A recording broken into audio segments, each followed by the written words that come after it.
चलिए जानते हैं मोहिनी एकादशी की अद्भुत महिमा।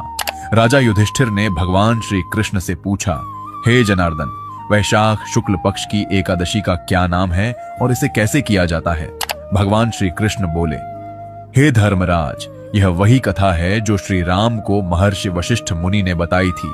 वशिष्ठ मुनि ने कहा, हे राम, वैशाख शुक्ल पक्ष की एकादशी को मोहिनी एकादशी कहा जाता है।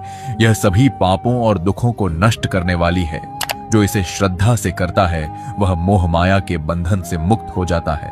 उन्होंने एक कथा सुनाई। सरस्वती नदी के तट पर भद्रावती नगरी में धनपाल नाम का एक धर्मात्मा व्यापारी रहता था। उसका पुत्र दुष्ट बुद्धि बुरे कर्मों में लिप्त था। जुआ, नशा और गलत संगति में डूबा हुआ। आखिरकार उसे घर से निकाल दिया गया। धन, परिवार और सम्मान सब खोकर वह जंगल में भटकने लगा और पापों में और डूबता गया। एक दिन वैशाख मास में वह संयोग से कौंडिन्य मुनि के आश्रम पहुंचा। उनके शरीर से गिरती गंगा जल की बूंदें उस पर पड़ी और उसका हृदय बदल गया। उसने विनम्र होकर पूछा, हे मुनिवर, मेरे पापों का प्रायश्चित कैसे हो? कौंडिन्य मुनि बोले, मोहिनी एकादशी का व्रत करो। यह पर्वत समान पापों को भी नष्ट कर देती है। उसने श्रद्धा से व्रत किया और सभी पापों से मुक्त होकर अंत में भगवान विष्णु के धाम को प्राप्त हुआ।